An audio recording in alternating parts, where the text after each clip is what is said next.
Hello, hello, loves, and welcome to the Love Life with Court show. As always, I'm your host, Courtney. If this is your first time tuning into the pod, well, welcome to the family, and if not, here is a warm welcome back.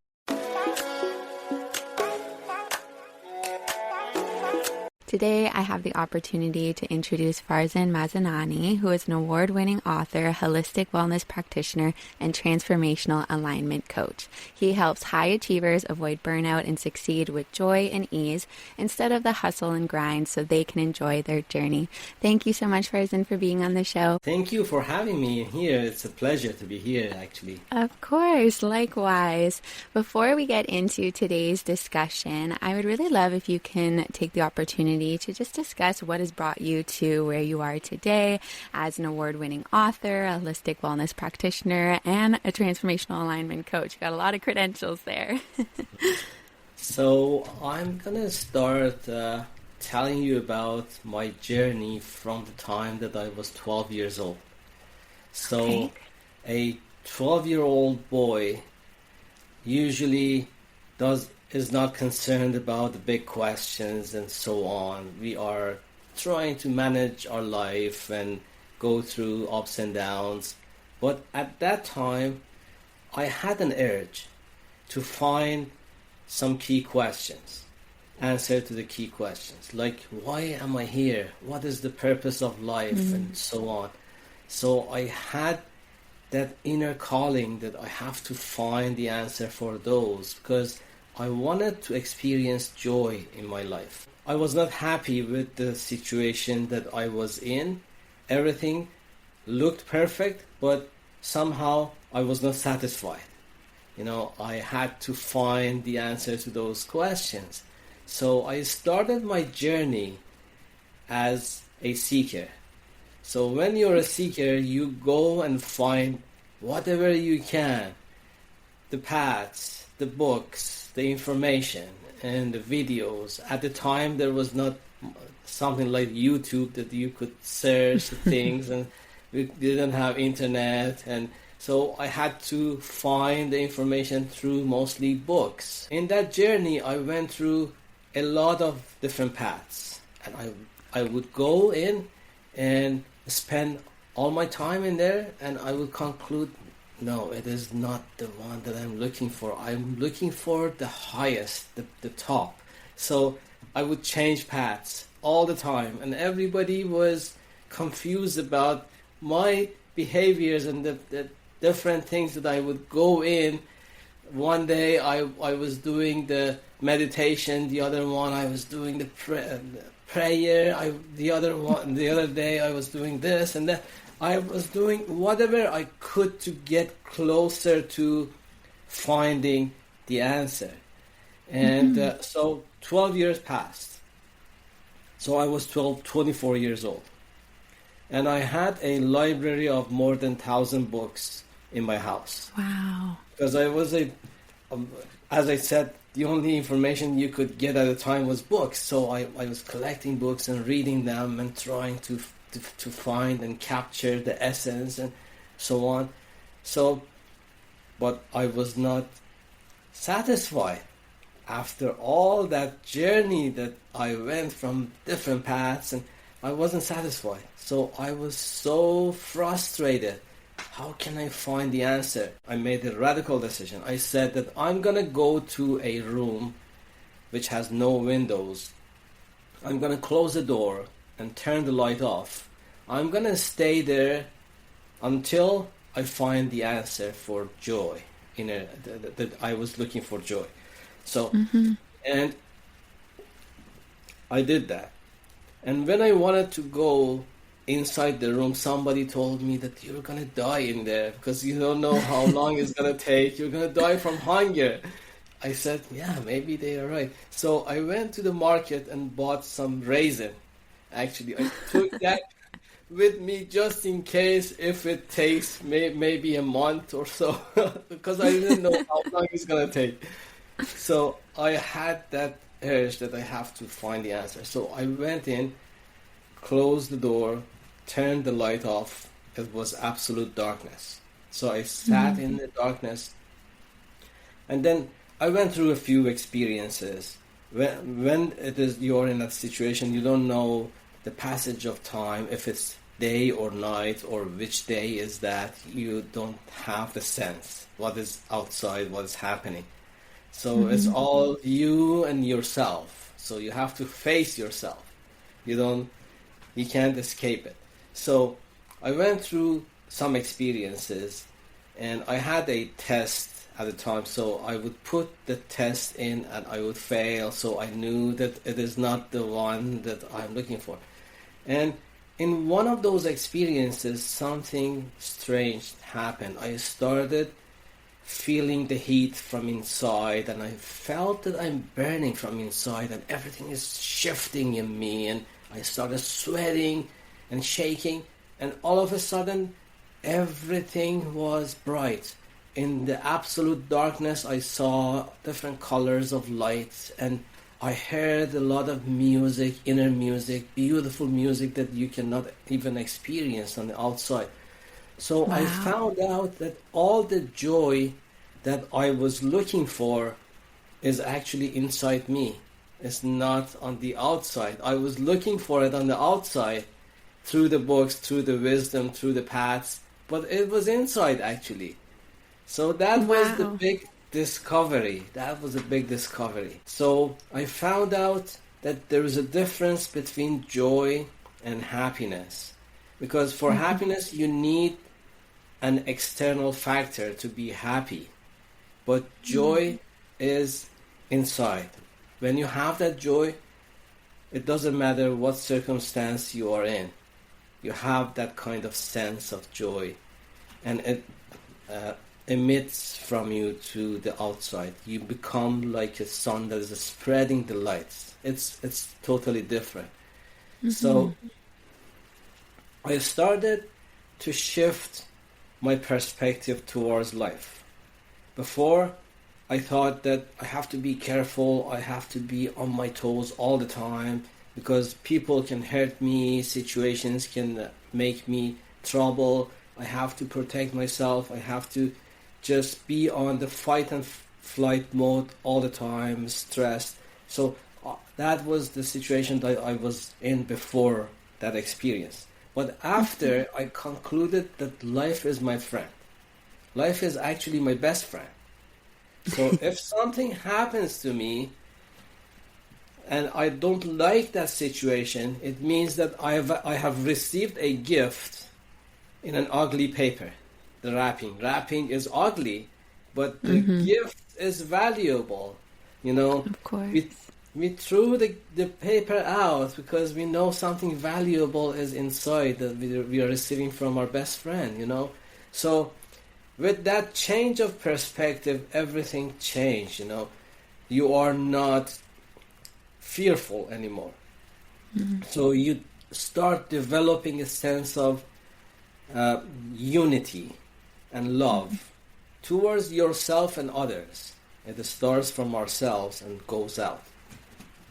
And then I had that experience, but a few years after, when I immigrated to Canada, what happened was that I was working in a place and I had to start from scratch. I had to forget about all my background and everything, achievements I had. I had to start from scratch.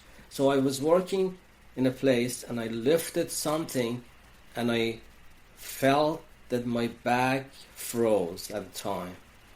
And so I had back injury.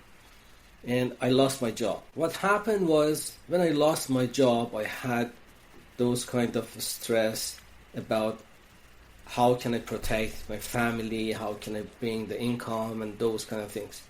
But I found another job and I went to the therapy and everything looked better except for one thing. I kept that back pain for 15 years and it was chronic pain. So when it's chronic, it means that it's gonna stay with you for a long time. So almost every week, I would get that frozen back again. And I had to go to therapy, physiotherapy or massage therapy or sometimes acupuncture and those kind of things to just release the pressure and be able to act normally. So almost every week for 15 years. And nothing was showing up in MRIs, the tests. Specialists couldn't help me to trace it back to say that this muscle is pulled, or nothing was showing up. And they couldn't help me. No medication would be effective. And I had that experience. So one day I met a friend of mine, and she said, maybe I can help you. So after 15 years of being in a new country, I was established. Everything was normal. I had my house and cars, and life was good, but except for that pain that I was carrying. And I was explaining that to her, and she said, maybe I can help you. I was suspicious at first. How could someone help me without any credentials? I went through all those specialists, they couldn't help me, and she says that she's going to help me. And she said, there's no harm, let's try it. And I was desperate, so of course I tried it. So she gave me a couple of phone calls. And then when she called me, she started a process of releasing the trapped emotions that I was carrying. And I didn't know what she is doing at the time.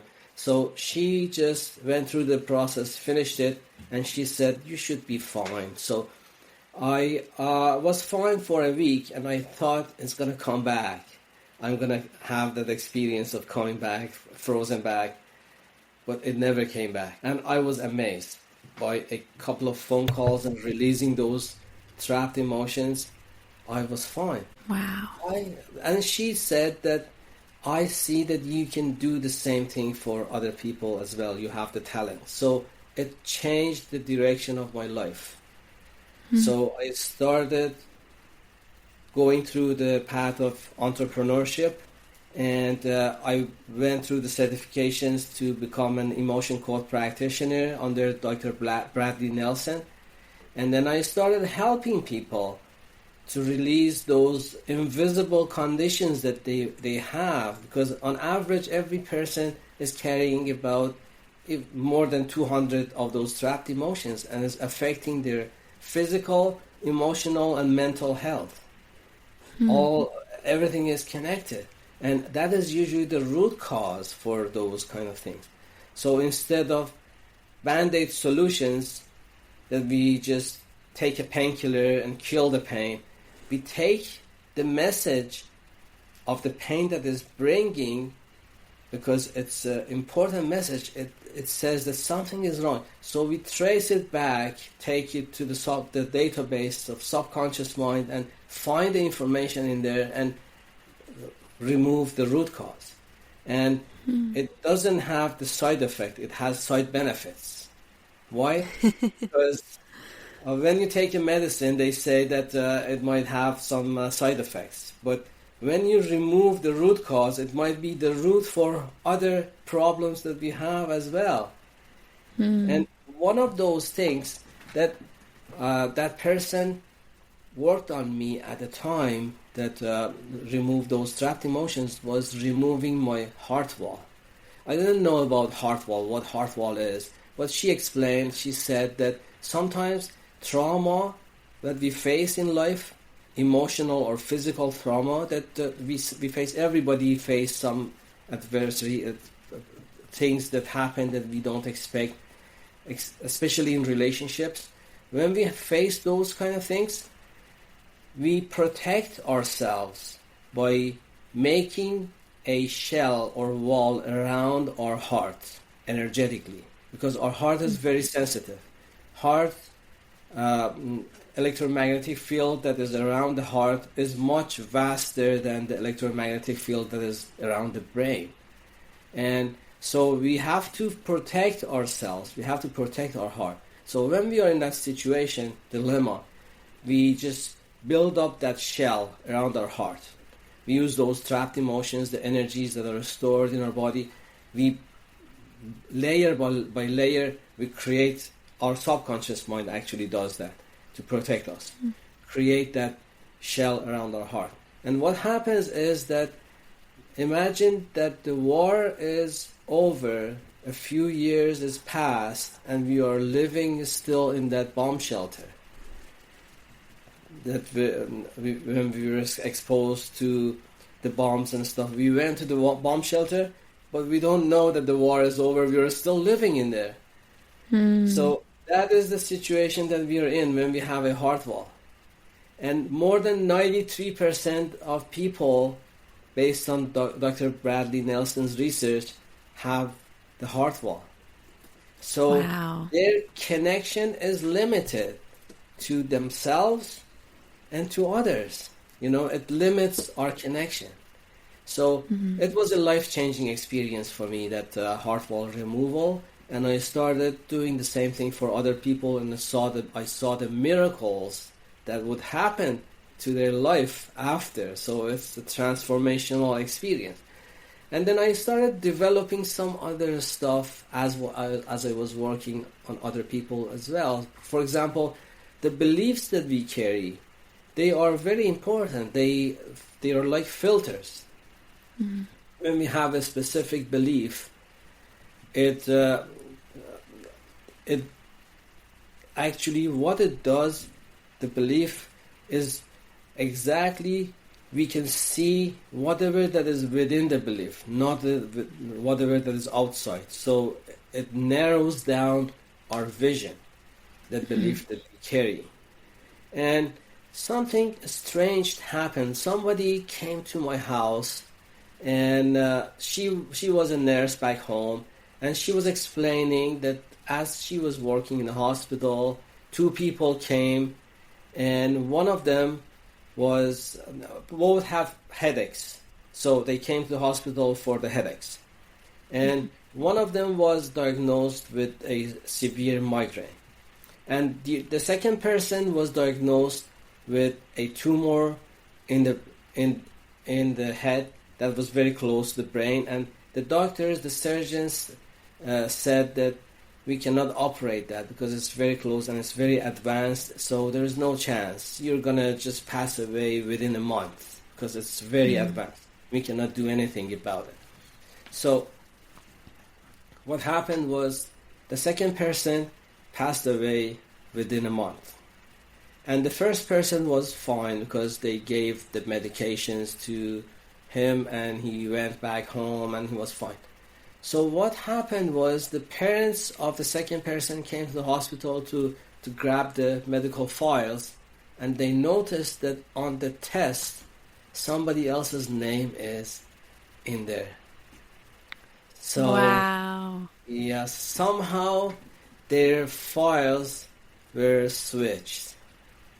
So the person who died was told by the doctors that he had an advanced tumor, but he had migraine. Oh my gosh, I have goosebumps. Yeah, and the first person who had the tumor was told that it's just a migraine, and it went away.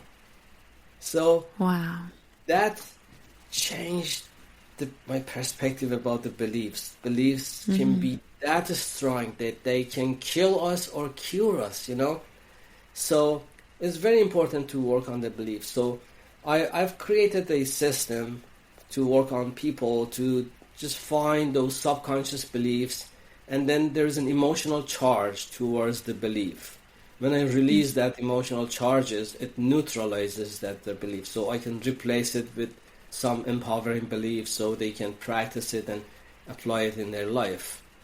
And so I had all those things, but I still had the feeling that life is my friend. So with that perspective, I went skiing a couple of years ago. I went to the hills. I was enjoying my time. I'm a good skier. After 40 something years, I could manage to just go through the slopes, all kind of slopes. So I went down one of those hard ones, and then it was a flat surface after that. So I was on the flat surface. Nobody was around me, and all of a sudden, I fell down with no reason. The experience was like I was getting hit by a lightning. I was flat on the ground. So I tried to stand up and get up, I felt that I cannot move my left arm. So I came down the hill and I went to the emergency, and they sent me to the hospital, and they did the x-rays and they did the MRI, and they said that you fractured your scapula. And the surgeon said that I've seen this kind of fracture only in car accidents. How could you manage to do it? Because it's a big bone and it was fractured. So he said that I can't believe that this thing happened. But when he said that, I knew that it is another gift in an ugly paper, you know. Yes, I was going to say that. Life is giving me something. So what is that going to be? Because I knew based on my experience, the first one, when I injured my back, when I was working, it took me 15 years to just open up that gift, because that was the best thing that could happen to me. It brought me to the path of finding about emotional health and the other stuff, and changed my direction. So I was looking for the gift inside this one. So what was the gift? So I couldn't use my left arm, and it was a lot of pain. So they couldn't cast it because it was somewhere that they couldn't cast. They couldn't do anything. They just said that we're going to give you these kind of medications, the painkillers, the strong painkillers that you're going to take, and you don't have any choice. You have to take them. And I was taking them, and then I said that I can't use my left arm. Now, what can I do? I said, I can still use my right arm. So I'm going to start writing the book that was overdue for a long time. So I have the time. So I went to the basement and started writing for 12 hours, 14 hours. I was writing and writing and writing. And I noticed that I'm not taking the painkillers as I'm writing, because you're so involved and focused on what you're doing, and you forget about the pain, and you forget about hunger and sleeping and everything. You know, you're just doing the thing that you're doing. And I noticed I knew about the flow state, the being in the zone, but I didn't have any direct experience. So that thing gave me the chance to experience it, what happens when you are in the zone. And you bring some information that is not even within your own consciousness. You are just channeled to bring some information out. And that's why when I look at my book, sometimes I use it as a reference myself, because there is something in it that I have to go back and check, because I was just writing it. I didn't know what's coming out. So after a couple of weeks, I had a big manuscript. I sent it to the publisher, and the publisher said, we cannot publish that. I said, why? They said, it's too much. You have to cut it. I almost cut it in half to be able to publish that book, you know. So, and then they published it. It was fast. A couple of months that the book was published. Yeah, it was quite an experience for me. So it enforced that belief that life is my best friend. No matter what happens on the outside, if you have that element of joy inside, everything is going to be fine. And the other things that I learned was about how I could love myself and have more compassion about myself. There's something that I brought it in the book as well. I'm not sure if you're interested in those kind of things or not. So, of course, yeah, when we are talking about loving ourselves, everybody says that you have to love yourself. But what is the process? How can we do that? Nobody tells us. Nobody gives us the instruction. How is it possible to love ourselves or have more respect and acceptance and forgiveness towards ourselves? Because we are programmed to blame ourselves all the time. and have that kind of shame and guilt. And that is heavy. We just go through different experiences in life, and all of those create some scratches that we carry for a lifetime. Those are called trapped emotions, when you have the trapped emotion of shame, how is it developed? We are in an experience, in a situation that we do something, and other people start criticizing us for whatever we did, and we feel shameful at the time. And then we might not be able to process it completely at that time. So our subconscious mind says that I'm going to store that energy somewhere to just deal with it later. The later never comes. So we carry that kind of emotion of shame within ourselves. It's like a ball of energy. It can be released, but when we don't know how to release it, we just carry it for a long time, or a lifetime. So when we have that kind of emotion, I'm just talking about the shame for example, but there are many type of emotions that we can carry. So what happens is that we are vulnerable to that vibration. So if we feel that vibration more and more in different situations. So it can be trapped again somewhere else in our body because of that. And then we carry that load for a long time. That's why as we age, we might face the dilemma of not being able to handle the situations as before, as we were younger, because that load is accumulating. It's like a backpack full of stones that we are carrying, and gets heavier and heavier as we age. It affects our immune system and everything, physical, emotional, mental health. And so we have that baggage, and then we try to forgive or love ourselves, accept ourselves, but we still have that baggage. So what is the process? I think one of the ways that we can handle that is that if we separate ourselves with different layers that we have. For example, we have the physical layer. Physical layer is just the physical body. And we are not our physical body. If we were the physical body, if I cut my hand and put it in front of me, I have to be a different person.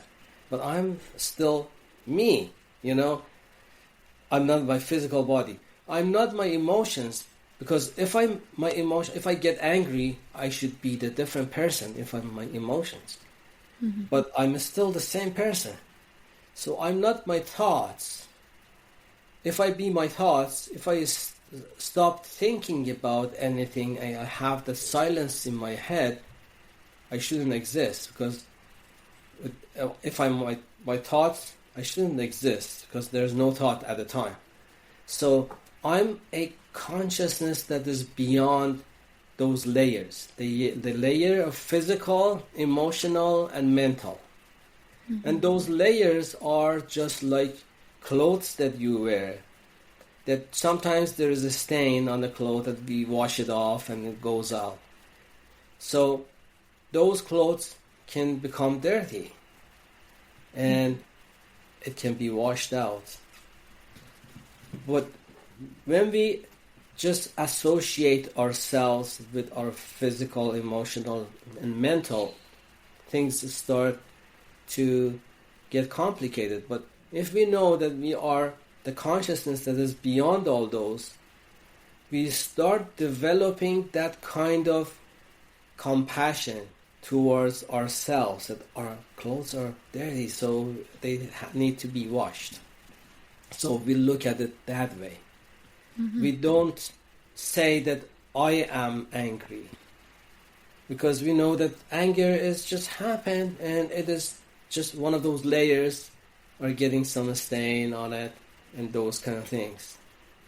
So changes our perspective. And then when we develop that kind of perspective, what happens is that you have more compassion towards yourself. You know that the way that you are behaving is because you're carrying some of those loads.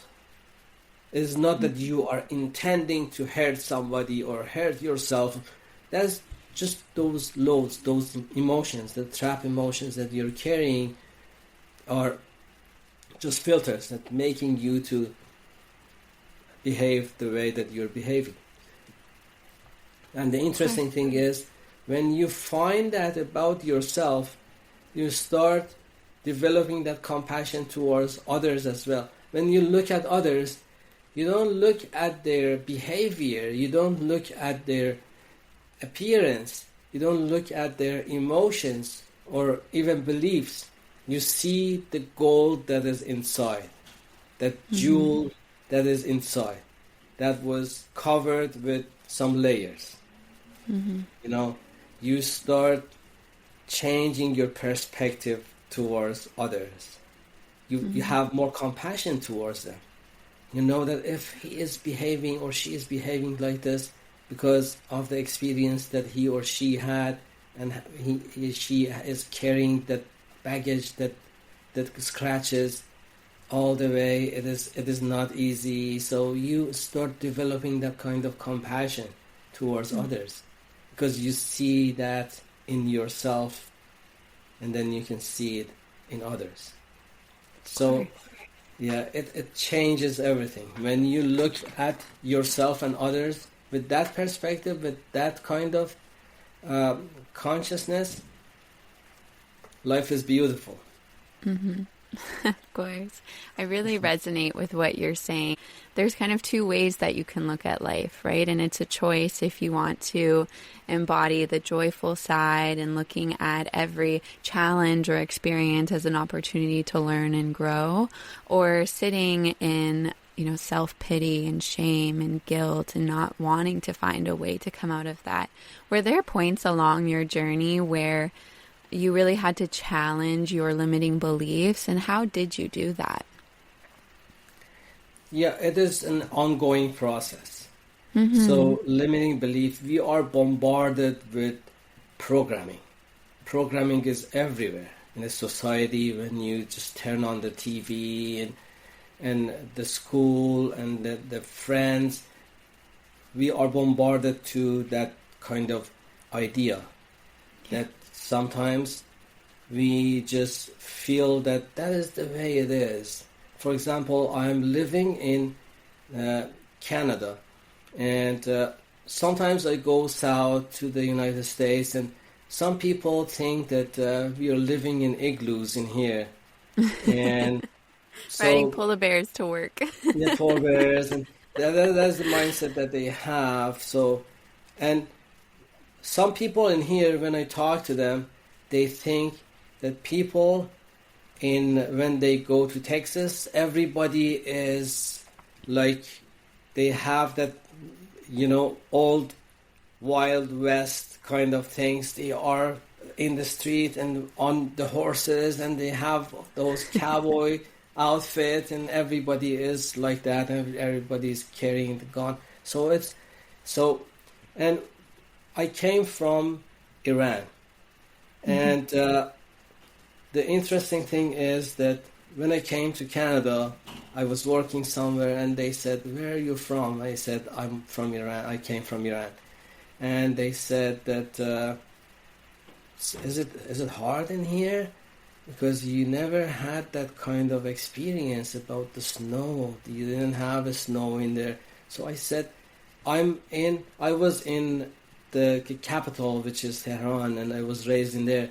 And when you drive about half an hour or 45 minutes from the city core to the mountain that is close to the city, you can ski in there for 6 months a year. It was that much snow that is enough for skiing for 6 months a year. And they were amazed. How is it possible? It's all desert. How can you ski in desert? I said, no, there are different climates in there. So that's what I'm saying about the limiting beliefs that we carry just is a blinder. It just narrows down our vision. And we are bombarded with those. So it's everywhere, and we have to work on it on a daily basis. It is not something that you say that I cleared all the limiting beliefs, now I'm fine. No, we can expand more and more and more. There's always the next layer. There's something they call it the plus factor. There's no end. So you just always open up those layers, and you can challenge those. So how come? I say that if I'm here and whatever I want to achieve is far away from me, there is a reason that I'm not there. One of the reasons is that the beliefs that I'm carrying.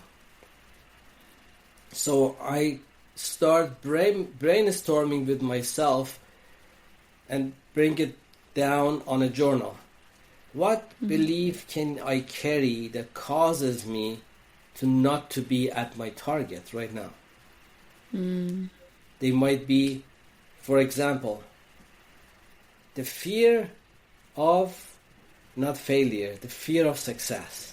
Yeah. Can be one of those. That can be even worse. Yes. Yeah. So the fear of success is very dominant. And that is a belief that we all carry. Because we have a self-image about ourselves. And then the new situation is not matching with our self-image. So we are scared about that on a subconscious level. And our mind is trying to protect us, to just take us back to the safety. So it says that you'd better stay here, don't move, because we don't know what's going to happen in there. When you go there, we don't know what's happening. So stay here, wherever you are, don't move. So that's why we stay in our comfort zone.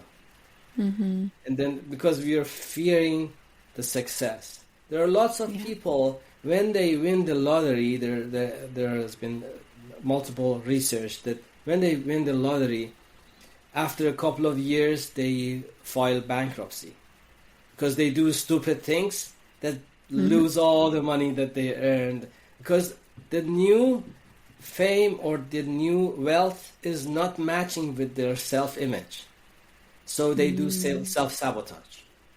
Same thing happens with yo-yo dieting. Some people have that kind of things that they go through the diet, lose weight. They're close to their target, but they do something stupid that bring them back to square one, and then they try different methods.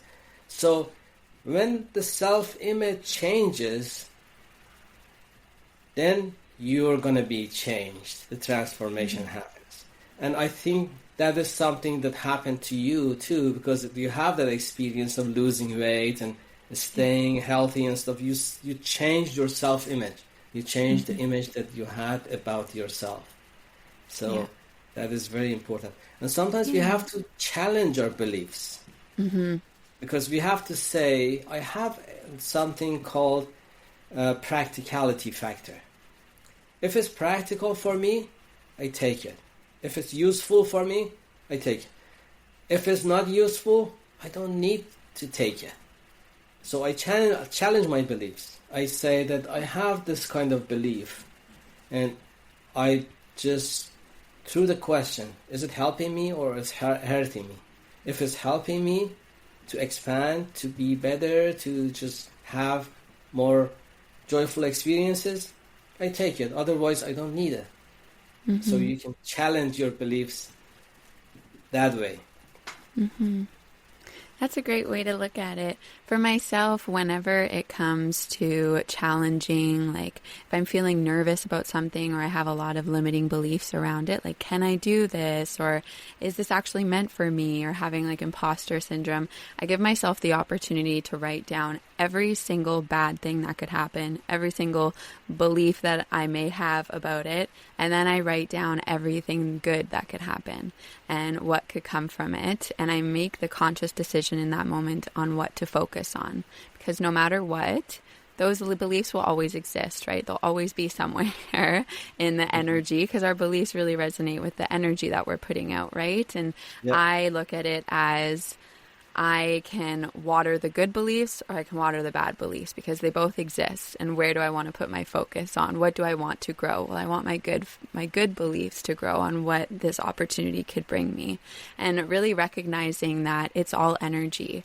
What energy are you going to put your focus into? Are you going to put it on, oh, you can't do this? Or are you going to put it on, imagine all of the things that can come from this if you just try and do it? I think a lot of people try to suppress those limiting beliefs, and they try to suppress the bad thoughts. But when you just let it out, like for me, just writing it all out, it's a way for me to take it from the internal, put it into the external, and let it go.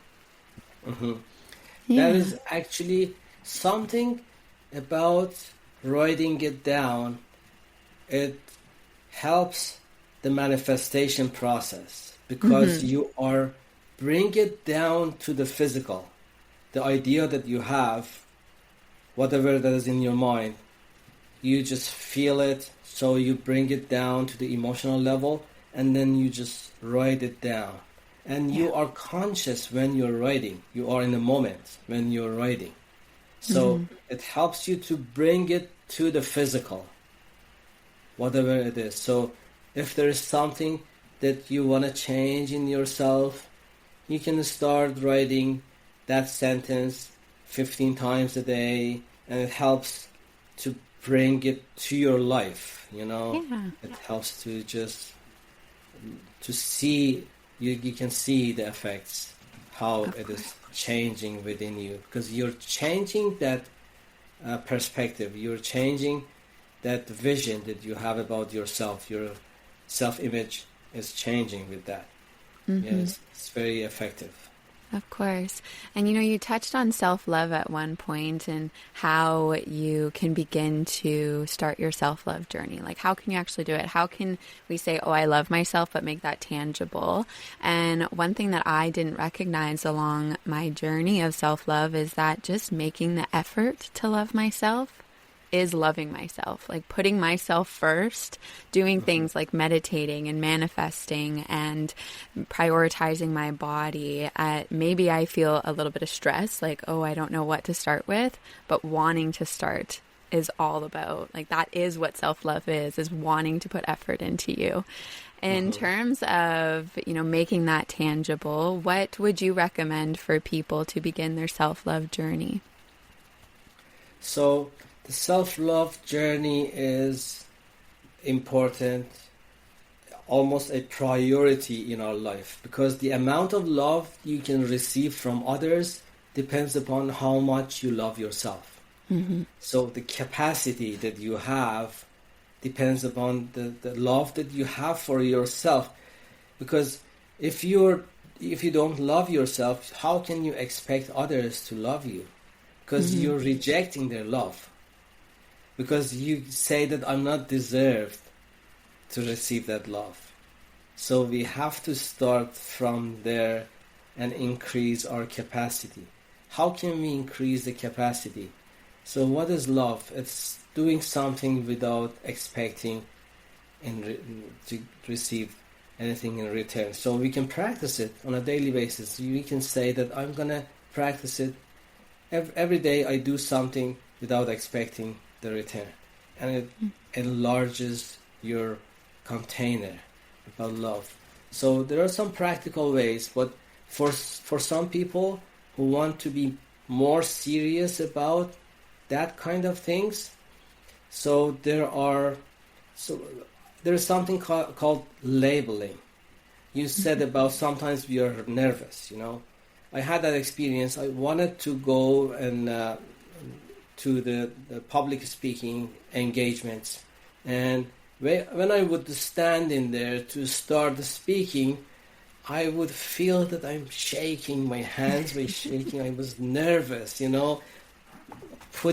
opening yourself in front of 500 people, 1,000 people that are there. Everybody's judging you and looking at you. It is a nerve-wracking experience. So I was nervous at first.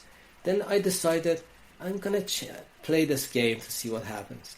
Every time that I'm nervous, I'm gonna say, I'm so excited, because the symptoms are the same. So when you're excited, it's like you're nervous, So I started that game.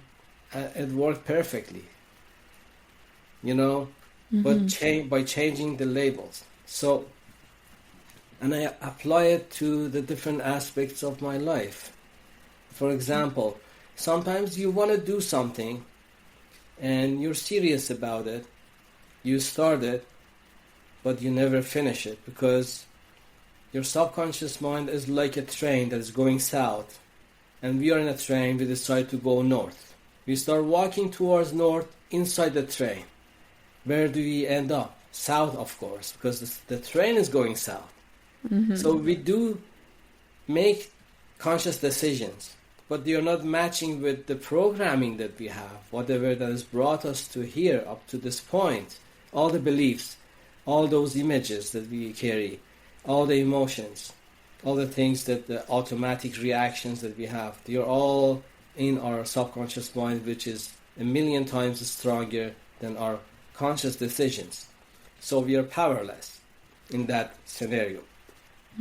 But there are ways that we can align our conscious decisions with our subconscious so we can have a joyful ride. So what is that? I'm just going to give a scenario or a gift that everybody can try and use to see what happens when they try that. So sometimes you have a big goal and you want to achieve. It might be developing more love and connection and relationships, better relationships with others. So you have that goal. And then what we usually do is that we break it down to smaller chunks. They call those needle moving actions. Something that when you do, it gets you closer to that goal.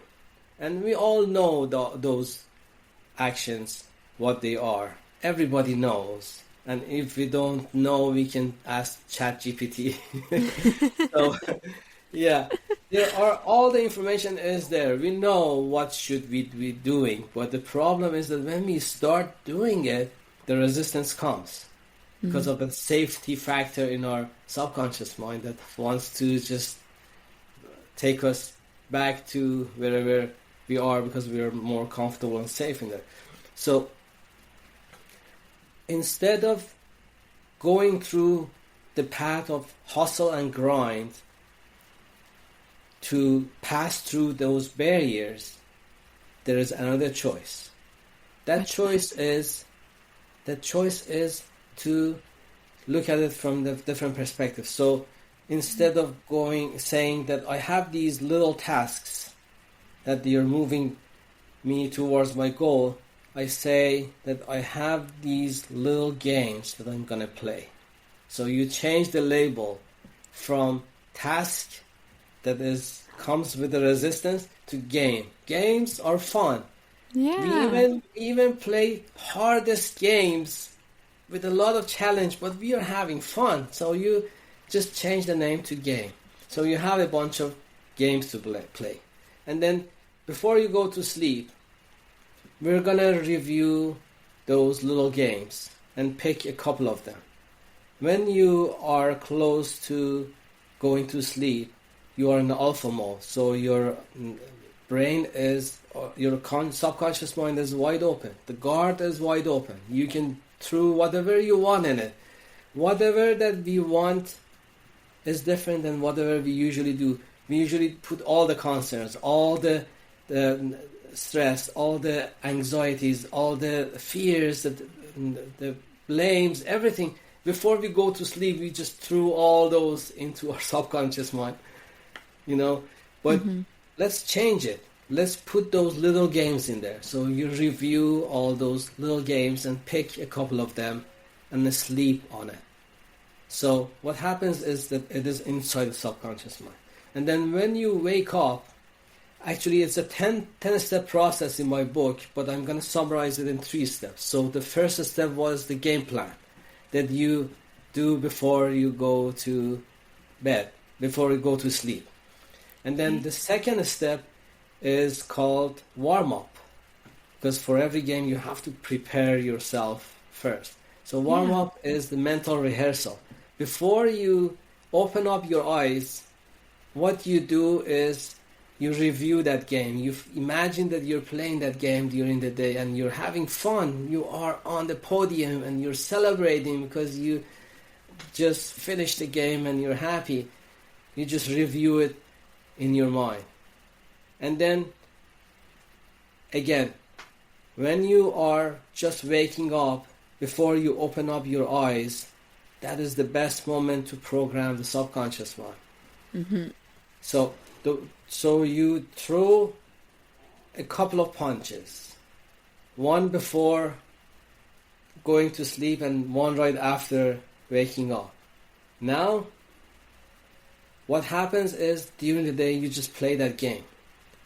And the beauty is your subconscious mind is on board with you because you're aligned with that. You program that in your subconscious mind. So it's easy and fun.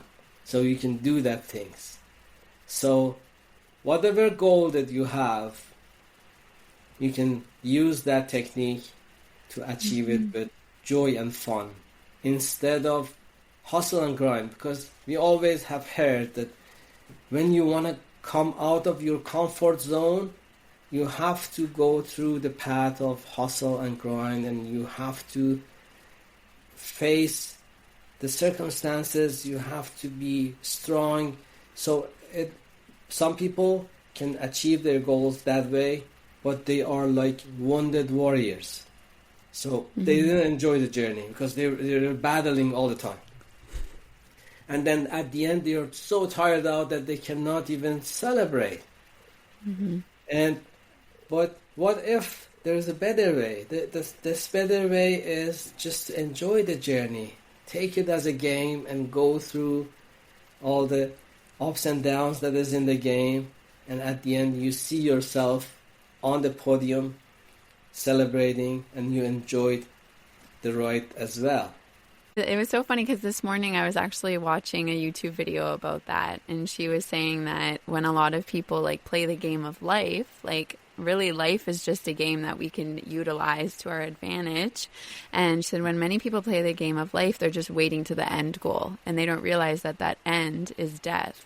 So why not enjoy the game while you're playing instead of waiting for that end goal of dying, right? I think we're always trying to go so fast with, especially with those people that are in that hustle and grind mentality. You're going so fast, you're driving so far, so fast that you can't even see the little things that can make you happy or the little things that you can appreciate. And especially resonating with what you said in starting your morning with setting good intentions and gratitude and instilling good beliefs of what your day will look like. Every morning I wake up and at the minute my eyes wake up, I say to myself, I'm going to have a great day today.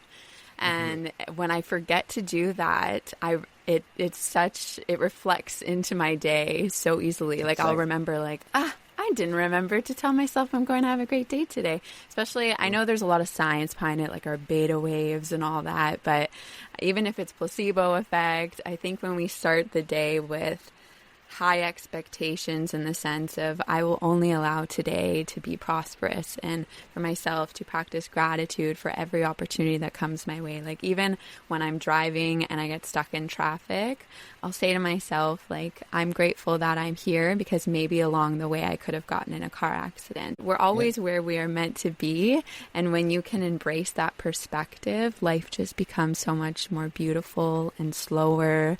And it's so easy, like you said, with sharing compassion for others and love for others and just taking the opportunity to slow down and not focusing so much on that hustle and grind. Yeah, I think that our definition has the potential to change our life as well. Change your definition, change your life. For example, the definition for success for many people is reaching their goal.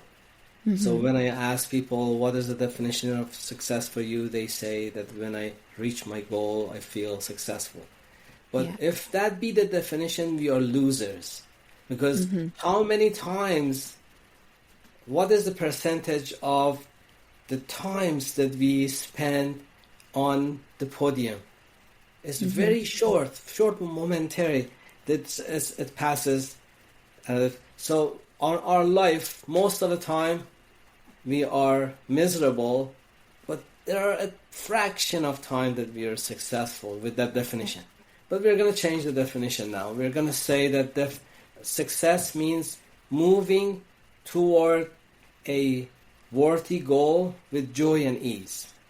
When your success definition is moving towards that goal, it means that you are going to be successful most of your life, because you can set the worthy goals and move towards them.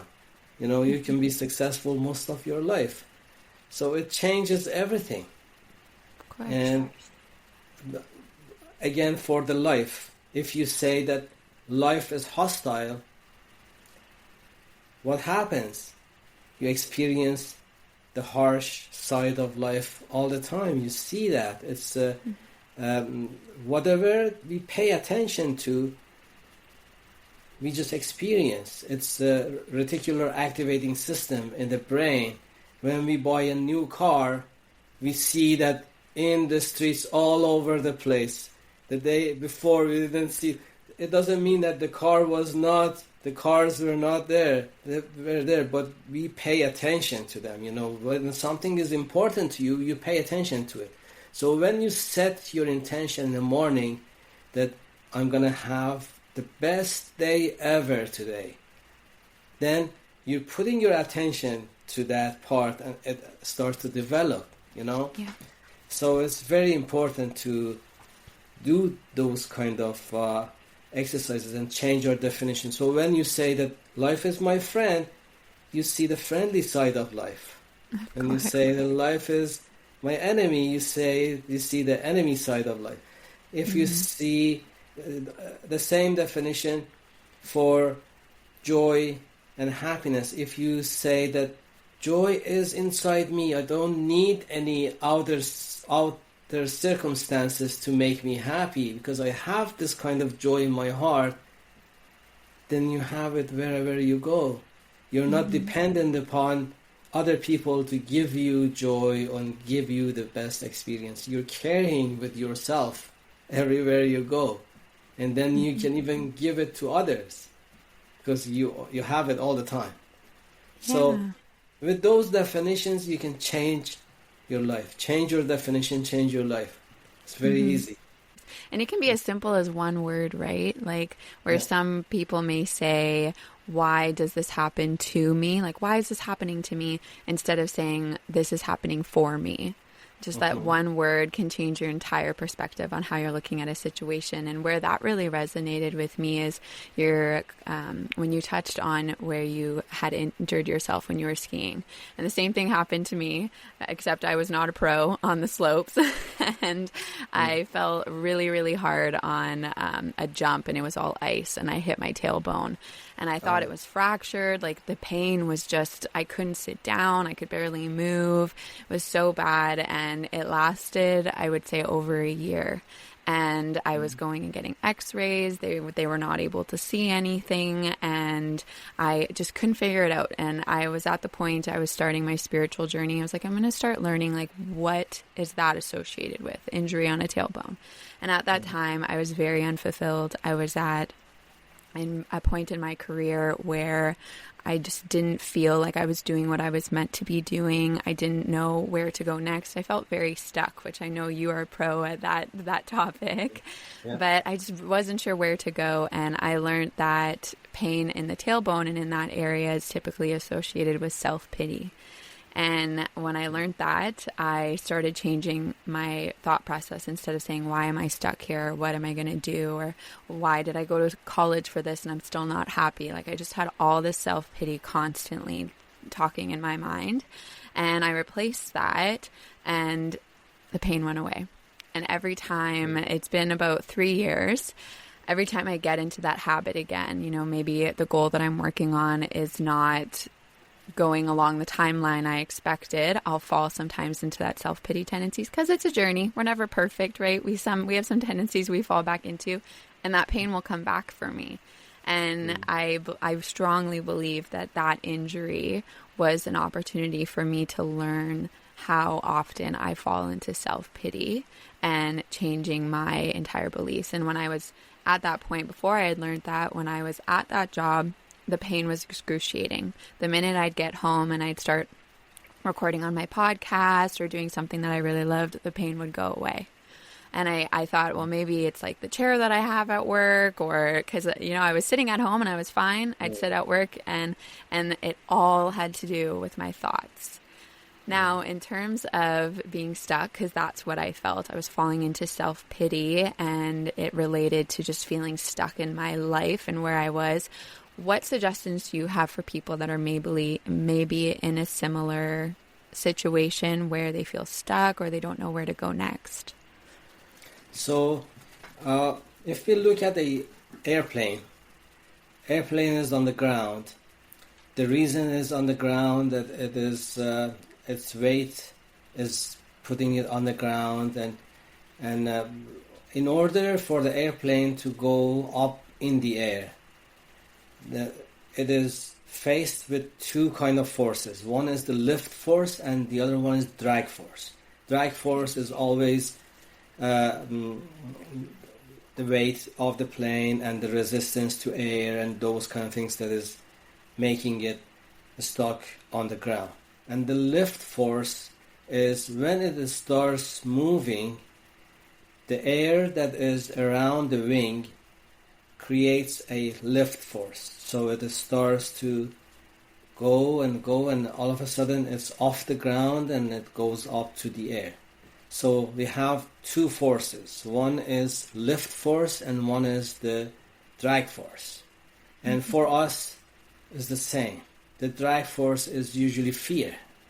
It's fear of change. Fear of change is very dominant.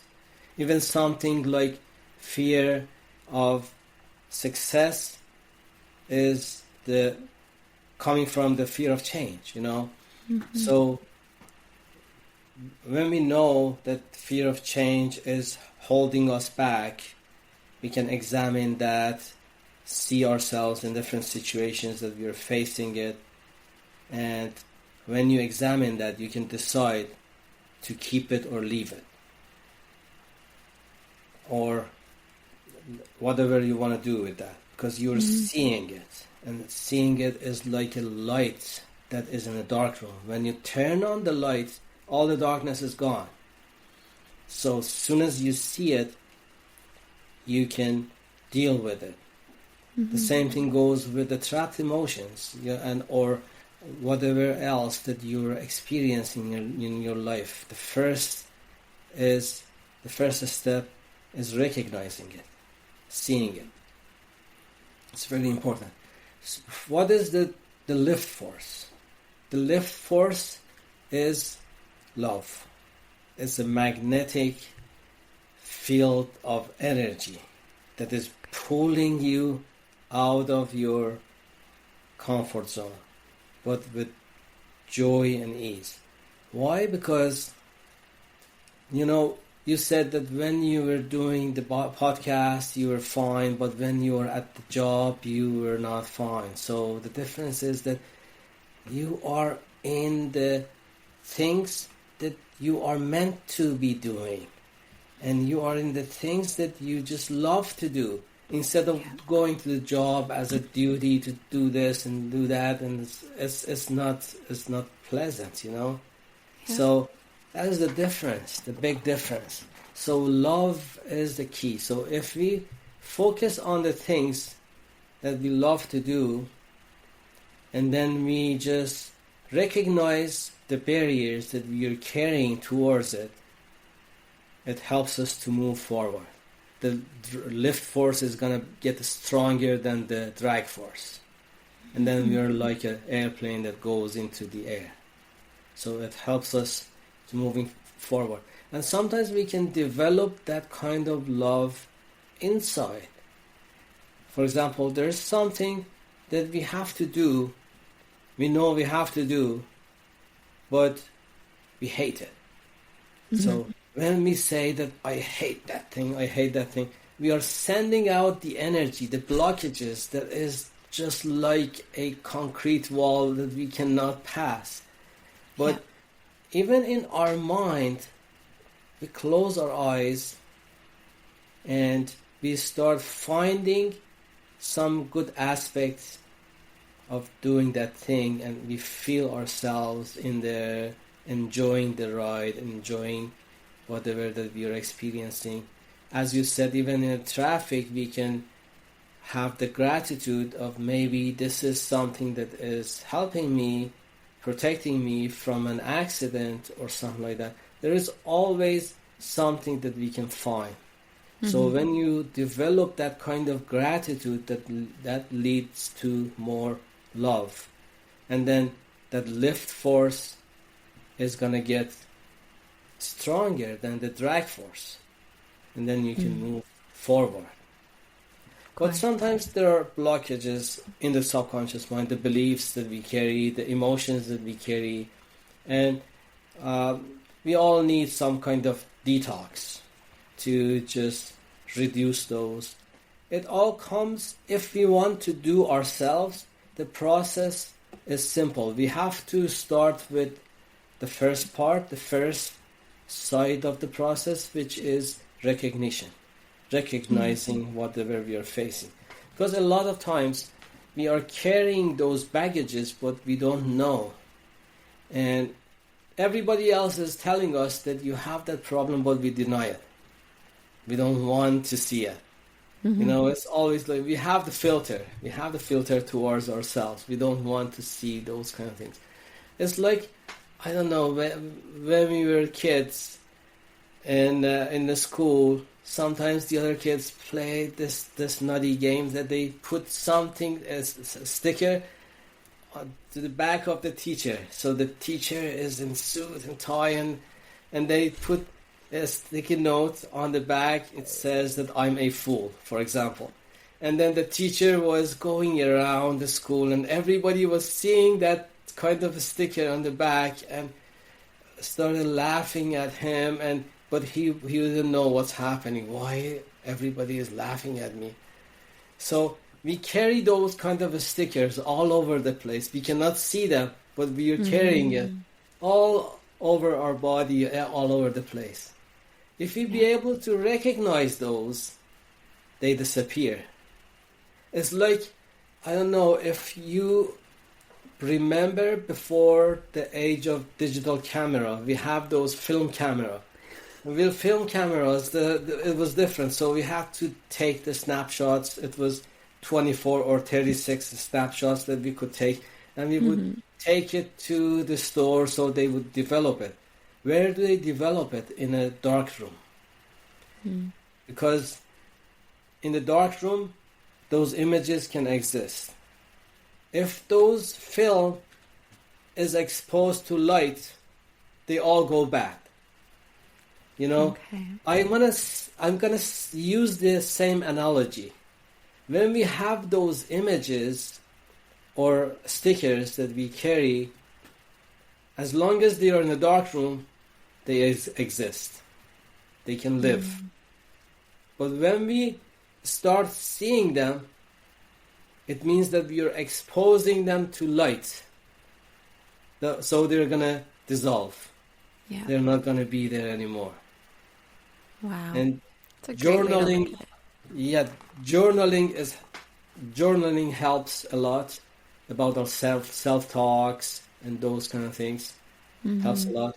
But sometimes being among the friends who have the same mindset and getting the feedback from them helps as well. Usually we reject when somebody says something bad about us, but if we be among the friends who are helping each other and they know the process, they start bringing up things, and then we notice them, and then they dissolve. So that is the process if we want to do it ourselves. There are faster processes as well, of course. When I do work on people, in a couple of sessions, I remove a lot of things that they don't need to carry, those emotions, the baggages that they have, the beliefs, and so on. But if we want to do it ourselves, that is the process. Yeah. And that's similarly to my practice where I'll write down like all of the bad things that maybe are harboring within my mind and my body, because we harbor our emotions physically too. But writing it is like bringing that to light. Like, okay, these exist, but they're now gone. Yeah, that's beautiful. I could talk to you forever, but I don't want to take too much of your time. Before we close off today, I would love to just ask you a question that I ask all of my guests, which is, what have you done today to love yourself? What have I done today to love myself? So I had booked this podcast for 9 a.m.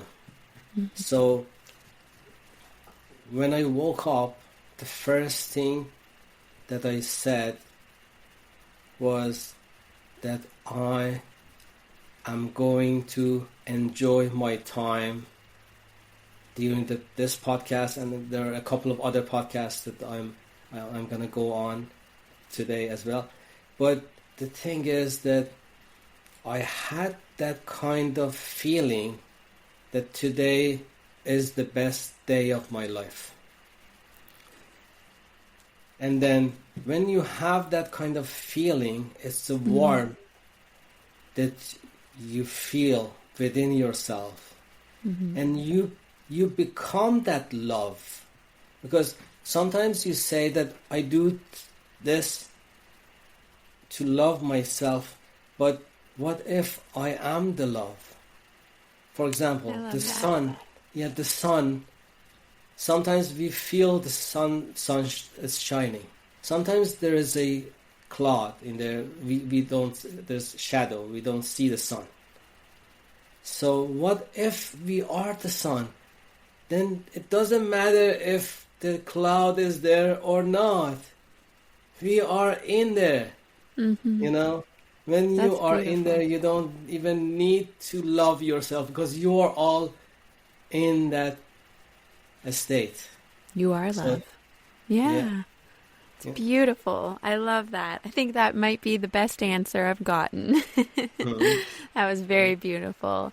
Before we head off, if you could let the listeners know where they can find you if they would like to connect with you, as well as where they can purchase your book if they're interested in learning more.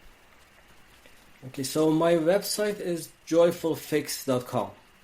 Okay. And when they go to the website, there is a contact page. In that contact page, I have that option. They have that option to record their voice. And it's a private message to me, secure. They record their voice. And whatever concern they have, they can record it in there. Or they can fill out the form as well, but it's easier to just talk about whatever we are facing. And then we go from there. We have a free consultation, and I give them some roadmap to reach whatever they want to reach. They can take that themselves, or I can help them out in the process. But and even that thing that I told you, this 3-step process, I like people to start playing that the 3-step. One was the game plan.